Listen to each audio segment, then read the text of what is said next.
Alright, dito na po kami ngayon sa Daheg. Nakikita niyo po sa aking likuran. Ayan po, daming tao. At dumating na rin po yung sinasabi lang ex-mayor ng Jensa.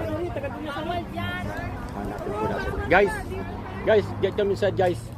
Bawal daw dyan, bawal. So, pinagbawalan po tayo. Nandito po tayo sa loob. Pasok tayo dito. Dito tayo. Oh, dito daw po tayo. Guys!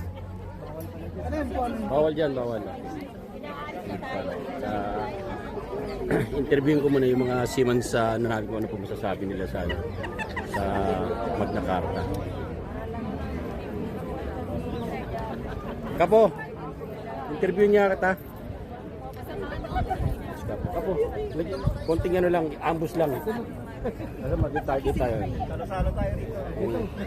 Sabi mo nga sa akin kung kakusapin ko lang po, interview ko lang po yung mga seamans natin kung ano masasabi nila sa panukala ni Rapi Tulfo na Magna Carta. Since hindi po tayo kinonsulta ni Rapi Tulfo regarding this matter. So tatanungin po natin about sa mga seamans natin kung ano masasabi nila sa Magna Carta. Saan ang pangalan mo? Eugene, ang tanong na si Eugene. Eugene, anong department ka? Gali. Gali, ito po ay gusto lang malaman ng mga viewers natin kung ano bang panukala mo, ang points of view mo sa Magna Carta na inihain ni Mr. Rapi Tulfo.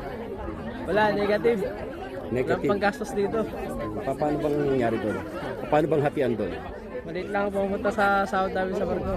Pumunta sa Pilipinas, hindi na magagamit yan dito. Kung magkano 20%, 80% sa 80% sa Pinas, 20% lang dito sa ano. pero hindi ka pabor doon? Hindi. Ayan Senator, ayan po, isa pa lang po yung interview ko. Pero majority kung tatanungin niyo po ako, halos lahat po ng seamans na nasa barko nakausap ko na po. Hindi po rin sila sang-ayon. Gusto lang po namin may parating sa inyo na yung batas na ginawa nyo is karamihan po ng mga seamans hindi po sumasang-ayon. Kaya po kami nandito ngayon para po maipaalam sa inyo na sana po mamiendahan nyo na mabago po yung sistema na yan. Kasi po last week na topic na po namin yan na kung ang lahat po ng seaman ay ganyan gagawin nyo, hindi naman po yata tama. Sana po mapag-aralan nyo pong muli. Kami na po yung nakikiusap lang. Kasi kayo pong gumagawa ng batas para naman po pag-aralan ng gusto. Ito po, tatanungin po natin si Kapo. Kapo, ano po masasabi mo sa Magna Carta? Naku, talagang pahirap po Every nyo 80 ay nasa pamilya. Tapos 20 sa amin. 20%. Hindi mo mabibilin, gusto mong bilhin kung may bibilin ka. Saka pag ipinadala na natin yun doon, hindi na mababudget.